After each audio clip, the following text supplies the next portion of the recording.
Oi, turma. Continuaremos hoje a ver a questão do progresso, né? Iremos um texto canônico nesse sentido, um texto muito comentado, que foi absolutamente influente, que é a história, que é a ideia de uma história universal sobre o ponto de vista cosmopolita do Immanuel Kant, o mesmo que a gente viu no texto que é o Iluminismo.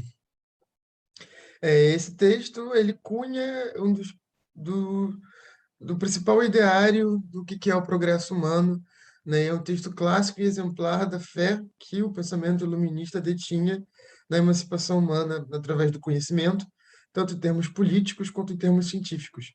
Esse texto, ele é uma obra de fé nesse sentido. Ele é muito interessante e ilustrativo nesse ideal que, como eu já falei algumas vezes, ainda permanece forte na nossa cultura até hoje. É um texto de 1764, no auge do Iluminismo, né, o Kant, filósofo da Prússia, estado que dá origem à Alemanha, no qual é uma defesa do progresso humano e é um texto de filosofia política, no sentido que há um projeto político ali que está sendo proposto, e esse projeto, né, não foi proposto satisfatoriamente até hoje, mas o projeto que está ali, né, contribuiu para a percepção de da necessidade de instituições internacionais entre Estados, além da defesa da República contra os Estados absolutos, entre outros fatores, e esse ideal de instituições nacionais é forte hoje. A gente vê a ONU, e outros estados, e por mais que a ideia de uma federação de estados não seja uma coisa do Kant, o texto dele foi uma das principais contribuições nesse aspecto, né, de consolidar no imaginário político, social, a necessidade de instituições entre estados, como condição do progresso humano, como a gente vai ver, né? Um outro ponto preliminar interessante é que a história universal, a ideia de uma história universal é uma coisa típica do iluminismo e desse ideal de progresso, né? A gente vê que não, a história não é mais vista sobre a chave do caos simples e puro, dos embates entre povos, entre estados, mas que a história ela apresenta uma estrutura universal compartilhada do gênero humano. Isso é muito importante, é aí que se firma esse imaginário. E essa ideia de uma história regida por fins, por finalidades, com um propósito, um início, um meio e um fim, é uma ideia que se apresenta no iluminismo na sua versão laica, baseado, sobretudo, no entusiasmo com o progresso das ciências, né? Essa ideia já está, de certo modo, embrionária no cristianismo, através da queda de Adão e da redenção no final, mas o iluminismo muda a chave de compreensão dessa ideia, transformando ela numa ideia laica, né? O progresso da razão, em certo sentido, desprovido ou separado do plano divino. A história começa pensada como tendo uma norma própria, interna a ela, que a guia de um ponto ao outro. Para o Kant, naturalmente, Deus intervém ainda, né? É na ordem da natureza, mas o ponto é pensar, né, surgir essa ideia de que a história humana ela obedece a regras e princípios, e ela é como uma narrativa, né, com seus momentos, início, meio e fim. Ela não é só a sucessão de um caos.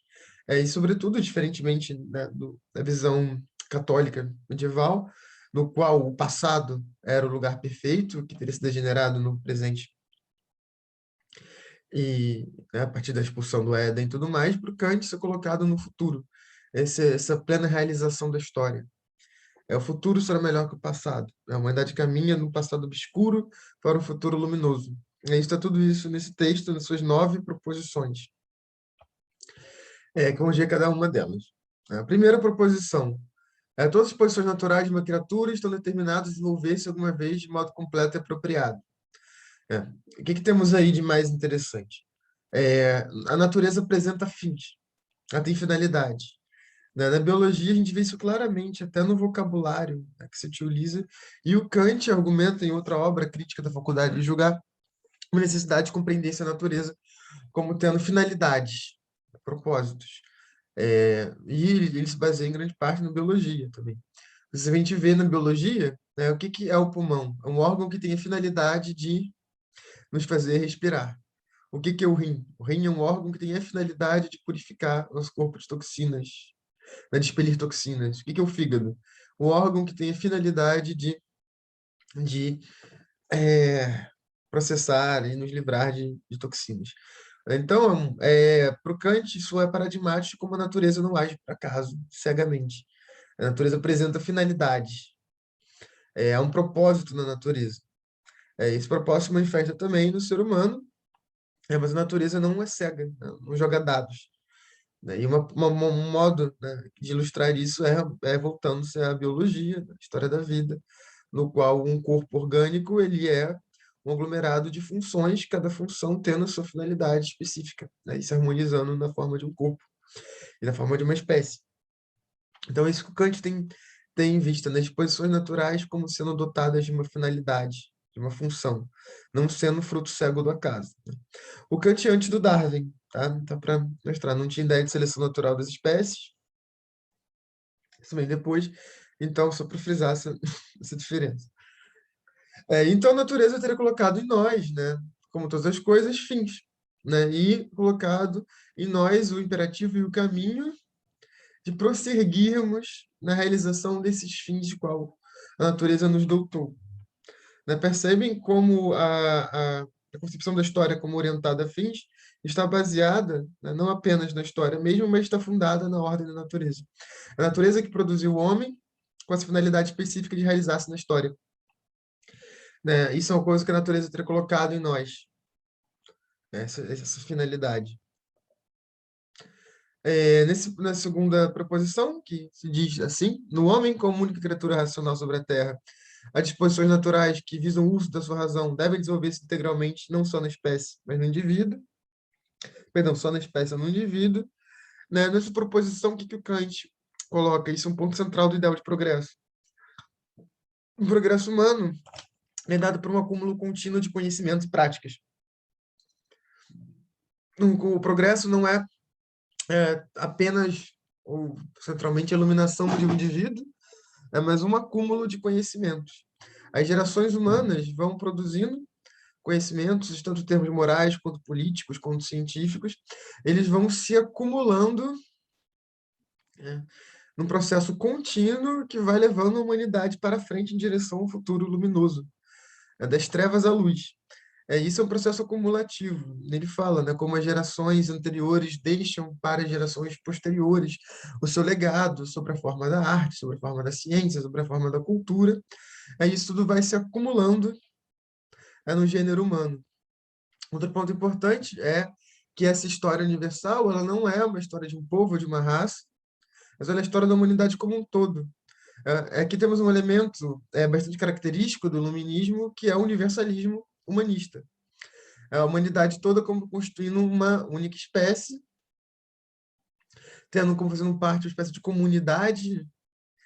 O Kant desenvolverá essa ideia claramente, inclusive, de uma comunidade humana, que, enquanto tal, tem esses propósitos, esses fins. E também tem direitos inalienáveis, né? Que é a ideia dos direitos humanos.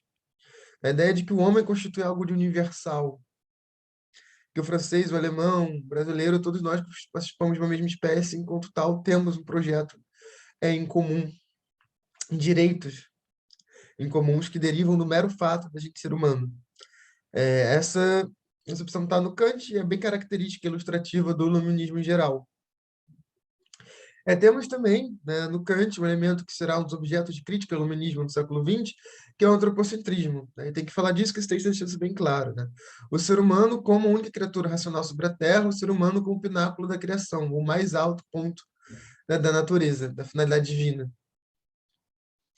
Então, isso é importante, né? Não tanto nesse momento do curso, mas mais à frente a gente vai ver como para o Kant, né, e para o iluminismo em geral, o ser humano é o ápice da natureza. A criatura mais sofisticada é aquela a qual a natureza se apresentou-se no seu ponto mais alto. Enquanto tal, por quê? Porque o ser humano é uma criatura racional. O ser humano é dotado da razão. No Kant, a gente já tem uma coisa que se colocou bastante fortemente na nossa cultura e está em dezenas de filósofos, nas séries, na cultura em geral mesmo, que é a ideia de que nós, seres humanos, de certo modo, temos uma espécie de dupla natureza. Temos a nossa dimensão animal, com nossos instintos, paixões, fome, sede, vontade de fazer sexo. E ainda sobre nós, sobre a natureza animal, uma outra natureza que seria a natureza racional, né? Uma natureza que, voltada para a razão, para o conhecimento, e que deveria, na persecução da nossa autonomia, nossa liberdade, falando agora como Kant, dominar essa natureza animal, superá-la em direção a uma natureza para mente racional, ou mais racional possível.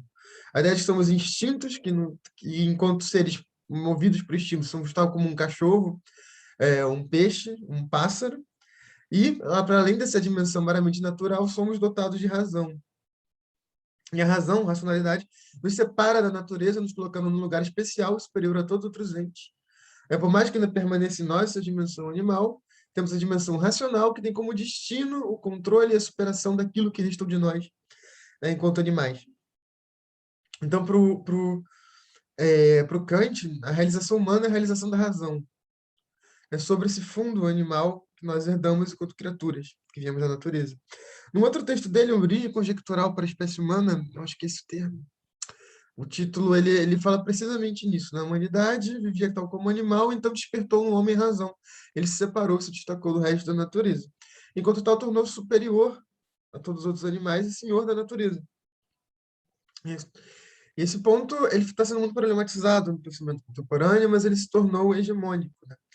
E, novamente, por mais que o Kant esteja dando uma versão laica para esse ponto, ele já está, de certo modo, identificado na filosofia antiga e na filosofia medieval, de orientação católica. Na cosmologia medieval, o homem é o pináculo da criação divina. Isso está em grande parte das interpretações bíblicas, e isso também estava na filosofia de Aristóteles e Platão, não de todos os filósofos antigos, mas de boa parte deles, né? O ser humano como ponto mais alto da natureza. O que hoje em dia está bem sendo bem problematizado por uma série de razões que veremos mais à frente no nosso curso. O ponto 3 é o desdobramento disso, né? A natureza quis que o homem tire totalmente de si tudo que ultrapassa o arranjo mecânico da sua existência animal e que não compartilhe nenhuma outra felicidade ou perfeição, exceto que ele, liberto do instinto, conseguiu para si mesmo mediante a própria razão. Né? Isso, a humanidade se emancipará da sua natureza animal através da razão. Né? E para o Kant, tudo do mundo natural, os animais, eles são determinados mecanicamente como um grande relógio, causa e efeito produzindo isso e aquilo. Tal como o movimento, né, dos céus, ele é guiado por leis universais, e não podemos dizer de modo algum que seja possível falar de autonomia no movimento celeste. Para o Kant, todos os demais seres da natureza são assim também, como uma máquina. Apenas o ser humano, conforme sai da sua natureza animal, em direção à razão, ele consegue ser livre e autônomo. E livre aqui no sentido bem radical, livre do sentido de não ser determinado por outra coisa, senão por si mesmo. Nem que essa outra coisa seja o curso de causas e efeitos, que o ser humano, enquanto criatura, no domínio natural, está sujeito. Então, para o Kant, digamos, um animal reagirá sempre assim e assim diante do mesmo estímulo, né? Causa e efeito. Não, relógio. Enquanto o ser humano, por ser dotado da razão, ele não agirá sempre assim e assim. Ele consegue criar uma nova série causal no mundo. É o que está na crítica da razão prática e na crítica da razão pura. Aí também na metafísica dos costumes, na filosofia moral do Kant em geral. O ser humano, ele consegue romper com a ordem causal do mundo.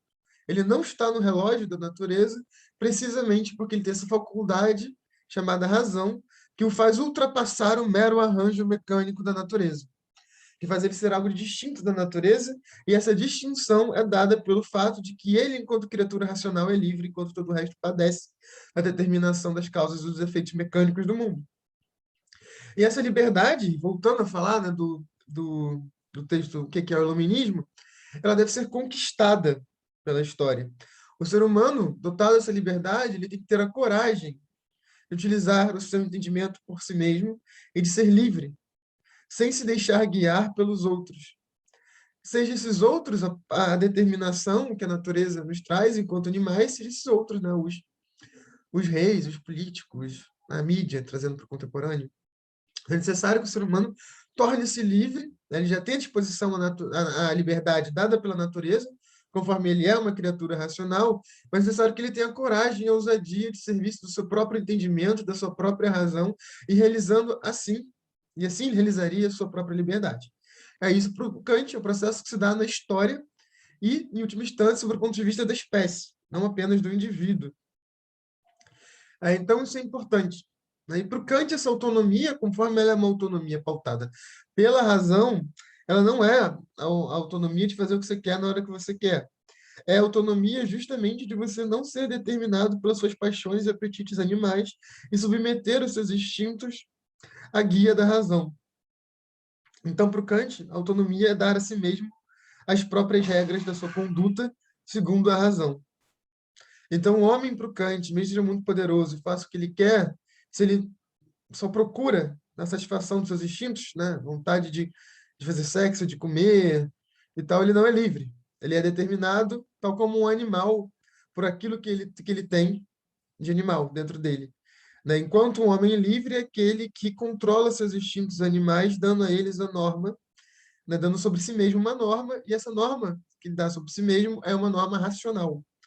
E por que ela tem que ser racional? Porque a razão é a faculdade que nos permite ser livres, que nos permite sair dessa determinação instintiva que permanece em nós conforme somos animais. É ainda, né? E isso que nos dá, essa liberdade que nos faz humanos sermos diferentes de todo o resto, quando ela se aplica à nossa conduta, ela se transforma nesse imperativo de dar a nós mesmos a regra sobre nós, né? De nos impormos uma regra racional. E assim, nos libertando da determinação passiva dada pelos nossos instintos animais. A liberdade de controlar-se a si mesmo e de dar a si mesmo uma regra racionalmente instanciada. Né? E para o Kant, esse processo se realiza na história como um lento cúmulo, e não é só individual, tem dimensão coletiva e da espécie. Né? A proposição 4, ela é muito interessante por apresentar uma espécie de panorama geral, né, do desenvolvimento humano a partir do conflito. É o meio que a natureza serviu para obter o desenvolvimento de todas as disposições, é o antagonismo dessas na sociedade, na medida em que ela se torna finalmente causa de uma ordem legal das mesmas disposições. Então, para o Kant, a natureza, né, tem em nós, seres humanos, a sua finalidade última, ela colocou em nós disposições naturais que devem nos levar à superação da nossa natureza animal instintiva em relação ao que ele chama em outro momento o reino dos fins, a nossa plena realização na história, e esse movimento é instanciado pela natureza, e um dos recursos que a natureza utilizou para produzir em nós esse desenvolvimento da necessidade à liberdade é o conflito. Né? Eu gosto dessa expressão que está nesse texto, sociabilidade sociável do homem. Porque o homem, ao mesmo tempo que ele precisa viver em sociedade, né, trazendo uma expressão de um outro filósofo, muito diferente do Kant em muitos aspectos, mas nesse sentido compatível, né, que é o Spinoza, que ele afirma nada é mais útil ao homem do que o próprio homem. O ser humano precisa viver em sociedade, ele precisa dos outros homens para se realizar, para não ficar tão vulnerável diante dos outros animais, da natureza, do clima, tudo mais. Ele se organiza em comunidades, a partir desse instinto social, mas, ao mesmo tempo que ele entra num contrato social e assim funda a sociedade, visando o bem coletivo, ele ainda guarda alguma coisa, né, desse estado anterior à sociedade, né, que é essencialmente dissociável. Esse essencialmente dissociável é o quê? É o sentido ruim de liberdade. É você fazer o que você quiser na hora que você quiser, não respeitar a liberdade do outro, ou pensar única e exclusivamente em atender aquilo que as suas paixões demandam de você. E a partir disso, entra-se em conflito com outros seres humanos, e temos aí essa história de guerras, lutas, conflitos. Então, para o ser humano, para o Kant, o ser humano é essa dupla disposição de entrar em sociedade para se tornar mais forte, para se realizar melhor, e ao mesmo tempo um incômodo, né? Uma coisa ali que não entrou, que não entra completamente na sociedade, que é essa disposição natural em fazer o que se quiser, na hora que se quiser, sem respeito ou consideração pelos outros. Né? Nisso entra a ganância, entra o descontrole das paixões, entram as guerras. Então, essa dupla, né, sociabilidade, necessidade de estar junto, e egoísmo individual, gera na história uma série de conflitos, que para o Kant são um expediente pelo qual a natureza irá realizar o seu fim para nós humanos. Então, o conflito para o Kant, essa tensão entre povos, entre grupos, entre religiões, ela tem um caráter positivo, apesar de toda a guerra, de toda a violência que rolou, que é esse impulsionar para frente a humanidade em direção a um estado cada vez melhor. De uma instância será perfeito, sem conflito nenhum. Então, o sangue, a luta, as conquistas, a opressão, tudo isso para o Kant não é à toa, não é gratuito, mas obedece a uma finalidade oculta da natureza e é o veículo para a emancipação humana. O ser humano evolui a partir da luta, do conflito, dado por essa dupla disposição, sociabilidade e estabilidade, Isso é ruim, claro, é violento, mas isso leva um homem para frente. As batalhas da história justificam-se pelo fim glorioso no qual a história humana irá chegar. E para o Kant, isso é uma manifestação da finalidade da natureza. É em nós, que somos o pináculo da criação e devemos realizar historicamente como seres livres e autônomos numa comunidade, né, política. A proposição 4 ainda, né, só colocando que essa disposição natural revela, né, um projeto, esse projeto está ligado ao Deus como arquiteto da natureza, né, para o Kant, apesar de, como eu falei, ser uma versão laica, ainda tem essa dimensão teológica, porque o iluminismo não rompeu completamente com a religião, não é um movimento propriamente ateu. Então, temos aqui esse argumento, né, também que é interessante. O mal, né, o mal, a violência, a guerra, ela faz parte do plano, né, ela serve a um bem maior, que é a emancipação humana, é o que eles chamam de reino dos fins. Então, a destruição, a dor, ela não é gratuita, mas ela tem um propósito, ele será redimido no futuro. O problema 5 é quando a proposição 5 é quando Kant faz essa passagem entre essa dimensão, digamos, metafísica, meta-histórica, para a questão política. E ele começa a defender um projeto político típico do iluminismo, que é o da sociedade civil e do direito. O que seria isso? O Kant fala para que assim, o desenvolvimento natural do ser humano na história, ele tem como finalidade fundamental a construção de uma sociedade civil que administre o direito. Ou seja, uma sociedade que não seja calcada pela opressão ou pelo arbítrio do rei, mas seja pautada pela lei. É rule of law. Uma sociedade que que o arranjo entre os homens, tendo já passado gradativamente dessa etapa do conflito, seja um arranjo tão perfeito que permita aos homens viverem em plena liberdade e uns com os outros, perseguindo juntos o fim comum. E aí fala que esse é o grande problema. Né? O grande problema do gênero humano, para o Kant, que é o que o fará, né, seguir e se adequar ao projeto que a natureza colocou nele, é de procurar uma constituição política perfeita. Ou seja, um modo do ser humano interagir consigo mesmo, e assim o ser humano florescer em conjunto enquanto espécie.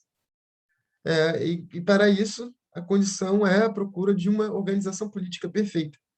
Organização política que não vá, como a gente viu no outro texto, impedir o livre pensamento, violar a liberdade individual, violar a liberdade religiosa, mas permitindo a livre circulação de ideias, permitirá o florescimento conjunto do ser humano.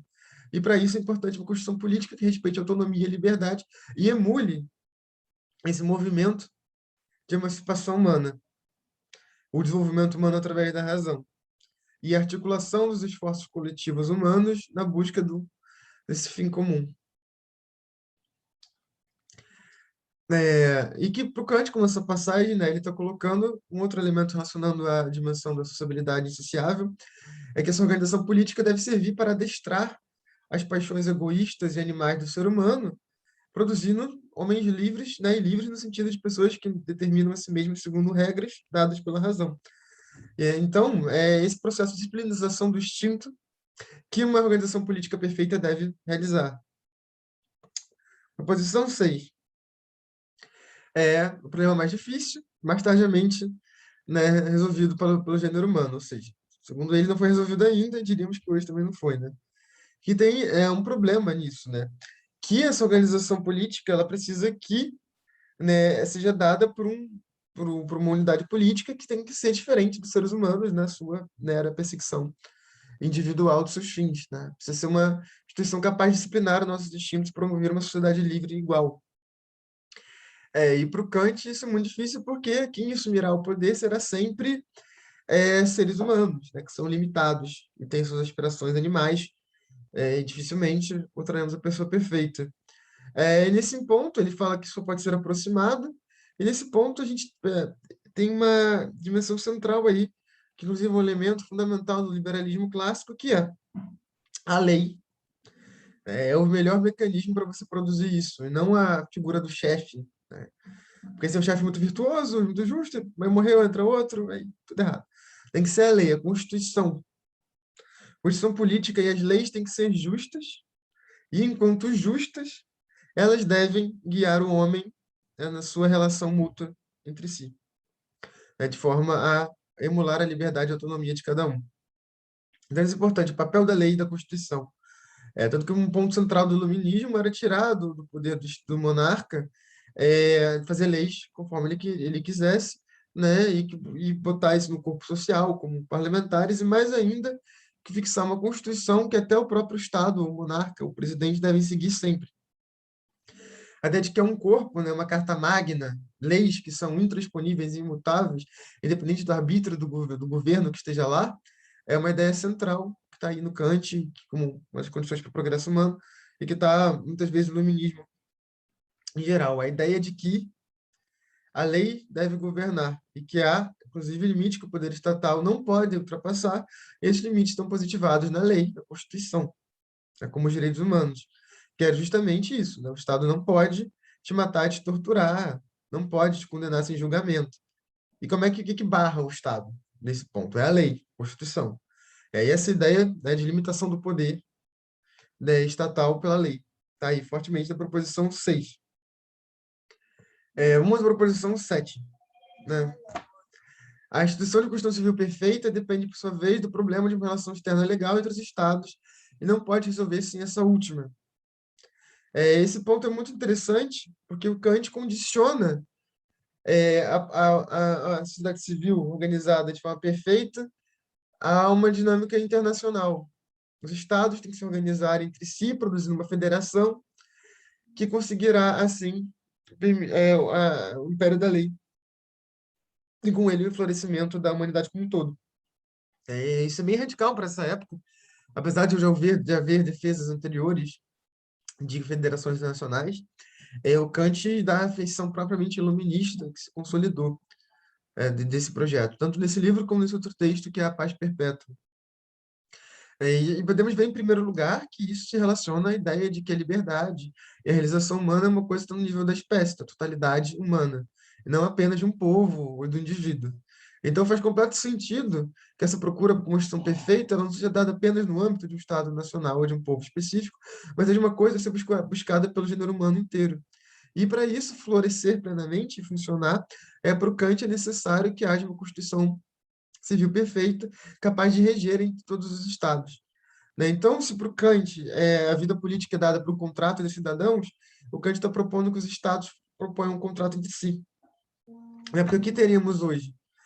Nós teríamos leis, constituições regendo a vida política dentro de um estado, mas entre um estado e outro estado de natureza, violência. Né? Não há lei, nem nenhuma instituição capaz de efetivar a lei entre os estados. E o Kant vê isso como um problema, na medida em que ele estimula a ganância de um Estado pelo outro, gera diversos conflitos de toda ordem, estimula conquistas. É uma coisa realmente muito complicada e que, para o Kant, atrapalha o desenvolvimento e florescimento do ser humano, a emancipação humana. E, então, por isso, é necessário que haja é, uma confederação cosmopolita, na história do monista cosmopolita, capaz de impor entre Estados o império da lei. Isso é muito importante. Digamos que a ONU é isso. A Organização das Nações Unidas é uma tentativa nesse sentido, e essa ideia foi firmada ao longo do Iluminismo. Antes da ONU, a gente teve a Liga das Nações, até mesmo a Santa Aliança, que derrotou Napoleão, mas a coisa se consolida mesmo depois da Segunda Guerra Mundial com a ONU. E aí o Kant coloca algumas condições para que isso aconteça. Que estão nesse texto da paz perpétua, né? Que é o cosmopolitismo, justamente, de uma federação de estados, que os estados sejam republicanos. E interessante isso, o argumento que ele coloca, né? Ele fala um estado republicano, ou seja, que a população vota e define o rumo do estado, é muito menos propenso a entrar em guerras, porque o custo de uma guerra é altíssimo, né? O custo de uma guerra poderia ser usado promovendo a ciência, na saúde e bem-estar do povo. Então, o povo dificilmente gostaria de usar esse dinheiro para atacar outro povo, né? E fora que o processo deliberativo numa república é mais difícil você convencer, né, a população toda a ir para uma guerra e arriscar sua vida, arriscar a miséria que os investimentos militares podem trazer e tudo mais, quando você tem uma sociedade organizada, do que quando você tem apenas a vontade de um rei, né, ou de uma nobreza, né, que inclusive não morrerão na guerra. Né? Então, porque assim, já que a república, né, a população vai poder decidir, a população que morre na guerra, é muito mais difícil estados republicanos entrarem em guerra. Enquanto para o rei, ele só mandaria os soldados irem lá, ficaria com lucro daquela guerra, se tivesse prejuízo, perdesse, ok. Para uma população republicana, é muito mais difícil que eles aceitem a guerra. Então, por isso, é uma condição dos estados, de todos os estados sejam republicanos para a paz perpétua, é a consolidação de uma federação capaz de mediar conflitos de forma não violenta entre estados, em nível mundial. É que essa defesa da Federação de Estados Independentes. Que é interessantíssimo, né? E para o Kant, os estados deveriam se organizar de tal forma que fossem rechaçar em conjunto os estados que fossem violentar esse pacto. Né? O Conselho de Segurança da ONU é mais ou menos essa ideia, apesar de, claro, não sei nem de longe o que o Kant esperaria. Então, a ideia é essa, uma federação de estados independentes regidos por leis mutuamente aceitas entre eles, né, e repúblicas. Mas, nesse ponto, o direito à hospitalidade é central, né, que é o cosmopolitismo. O que é o direito à hospitalidade? Você poder ir para um outro país sem ser hostilizado. É você poder ir para um outro país e ter seu corpo, sua pessoa, seus bens preservados para aquele outro país. Ou seja, você poder ir e ser bem-vindo. Isso é interessante, como uma condição para a paz. E nesse ponto também temos o direito ao comércio, né? O Kant, como os liberais em geral e diversos outros pensadores do período, julgavam que o comércio suplantaria a guerra, gradativamente, porque a guerra gera muito investimento, muito prejuízo, é incerta, enquanto o comércio gera bem-estar, o comércio gera prosperidade, sem morte, sem violência. Ao invés de conquistar um recurso que eu quero de um povo vizinho, eu posso comercializar com ele, oferecendo aqui o que eu tenho em troca, e assim evitando conflito, evitando morte e satisfazendo plenamente nossos dois interesses. É uma coisa que está aí no século XVIII, no século XIX, no liberalismo clássico, a ideia de que o comércio se opõe à guerra. O comércio é o contrário da guerra. E a guerra atrapalha o comércio. Quanto mais peso o comércio tiver numa sociedade, mais improvável será a guerra. É que, claro, a guerra atrapalha o comércio, né? Pessoas estão se matando, tem exércitos, né? Não favorece o comércio. Mas a ideia de que o conflito por recursos entre seres humanos, entre grupos humanos, pode ser satisfatoriamente resolvido pelo comércio. O comércio substitui a conquista, substitui a violência. Esse ponto é importantíssimo para o Kant. Importantíssimo. E para grande parte dos filósofos do século XVIII e XIX. Então, grande parte do otimismo do Kant, né? O Kant está no momento de consolidação do capitalismo, então o comércio está florescendo muitíssimo e ganhando cada vez mais escala mundial. Um ponto central do otimismo, né, dos filósofos iluministas, grande parte deles, é exatamente isso. Vendo o florescimento do comércio como uma coisa capaz de prevenir guerras violentas no futuro.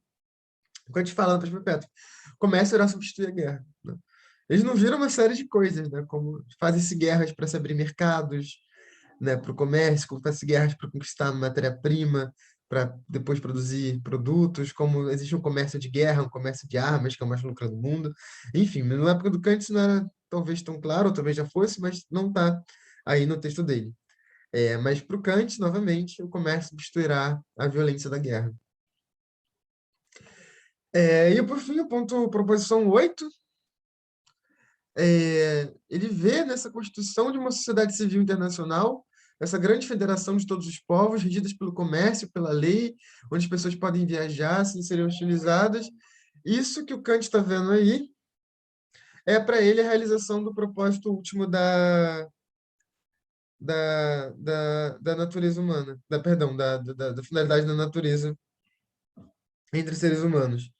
A propósito da natureza humana culmina na procura por uma constituição perfeita, e essa constituição perfeita se realiza apenas conforme ela seja universal, dada por todos os povos. E isso é o propósito secreto da natureza, que justifica e organiza toda a série de eventos que perpassam a história humana. Né? A realização histórica do homem é essa sociedade livre no nível mundial, regida pelo comércio e pela lei entre os estados, e no qual os estados republicanos garantirão a liberdade e autonomia individual. Esse é o propósito que se desvela na história humana. Esse é o propósito, né? Essa é a finalidade da natureza que ela colocou em nós. E para o Kant, esse é um processo que pode ser obtido a partir da razão, né? Da razão dominando nossos instintos, da razão nos guiando à frente. Né? Então, a razão realiza-se na história sob a forma de constituição perfeita, que deve reger os estados em relação às suas próprias populações e os estados entre si. Isso seria a realização da natureza. É uma utopia neoliberal, liberal, perdão. E é uma das grandes utopias do século XIX, né, e que mudou o mundo. Né? E, por fim, a proposição 9 ela é interessante, né, que o Kant ele não está falando que essa realização da natureza ela é, digamos, uma verdade absoluta ou algo assim, né? Ele está falando que o modo de interpretar de ler a natureza racionalmente correto, para ele parece que é racional entender a história assim. Ele, inclusive, ele fala no outro texto, a crítica da faculdade de julgar, que a necessidade posta pela razão na compreensão da natureza envolve que veja-se a natureza como sistema de fins. É fundamental para que a gente possa entender o movimento da natureza e assim nos relacionarmos com ela, vermos ela como dotada de fins. Então é como se fosse assim, um como ser, né? Temos que tratar ver a natureza como se ela fosse dotada de fins. E o Kant está fazendo a mesma coisa aqui, né? É um modo de interpretar a história racionalmente que para ele é muito construtivo. Primeiro, que nos permite uma chave de inteligibilidade dos movimentos do homem ao longo da história. Nos permite reunir o caos da história humana sob a forma de um plano, de um projeto. E, em segundo lugar, é uma história assim concebida, é uma história que procure, no caos da experiência humana, regularidades, projetos, fins, ela contribui para a realização desses mesmos fins, fomentando esse propósito da natureza. A interpretação histórica e filosófica da natureza como sendo aquilo que nos deixou uma tendência a realizar-se na história contribui para a sua própria realização. Esse é o ponto do Kant na proposição 9. O projeto de uma história universal ajuda a realização dessa história universal na construção de uma sociedade civil perfeita internacional. E é esse o ponto, né, desse texto. Né? No texto que a gente está falando, olha, esse projeto que está aqui, que eu estou dizendo que é o projeto da natureza, né, eu estou contribuindo para esse projeto ao mostrar esse projeto. É que interessante também, né? Como a percepção da história como dotada de leis ajuda a realização e a consecução dessas próprias leis. Como ao vermos na história fins, nos aproximamos desses fins, nos tornamos, damos um passo em direção a essa realização, né, do homem na história, conforme compreendemos, nem que seja de forma hipotética, a natureza como sendo dotada de fins para nós seres humanos. Então, essa é a aula de hoje. Qualquer dúvida, falem comigo e encerro aqui a gravação, né, e continuaremos nas próximas